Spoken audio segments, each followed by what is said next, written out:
এই দেশের একজন প্রধান, একটা রাজনৈতিক দলের প্রধানেরও প্রধান, সে বাইরের রাষ্ট্র থেকে বলতেছে ধর্মের পরিচিতি পরে, আগে আমরা বাঙালি।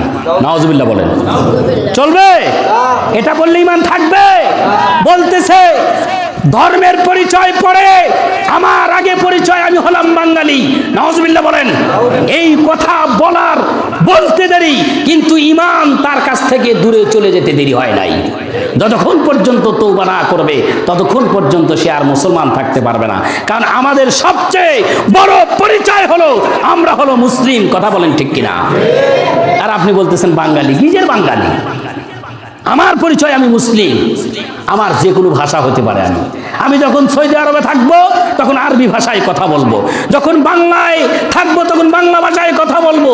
তবে মাতৃ ভাষা হিসেবে আমার দরদ আছে, যেহেতু আমার মায়ের ভাষা। বলেন তো, মায়ের দেশের একটা কাক যদি আর এক দেশে ওড়ে, তার প্রতি ভালোবাসা আছে না নাই? এটা আবার বলা লাগে নাকি? আমার দেশের ভাষা, আমার দেশের সংস্কৃতি, সেগুলো আমার কাছে প্রিয়। কিন্তু তাই বলে কি কোরআন হাদিস বাদ দিয়া? কথা কোন? এই জন্য আপনার ঈমান, সঠিক ঈমান আনতে হবে। সঠিক ঈমান যদি না আনেন, তাহলে আপনার নামাজ, রোজা, হজ, যাকাত সব কিছু লুটপালট হয়ে যাবে, কোনো কিছু আর কাজে লাগবে না। সম্মানিত ভাইয়েরা আমার, এগুলো 1 নাম্বার। 2 নাম্বার, সৎ আমল করতে হবে। 3 নাম্বার, সৎ কাজের উপদেশ দিতে হবে। আর 4 নাম্বার হলো আপনাকে ধৈর্য ধারণ করতে হবে। যখন হক কথা বলবেন তখন আপনার উপর আঘাত আসতে পারে, আল্লাহ বললেন তখন তোমাকে ধৈর্য ধারণ করতে হবে। ওয়াতাওয়াসাউ বিস-সাবর, সাবারা ইয়াসবিরু ওয়াসবিরু।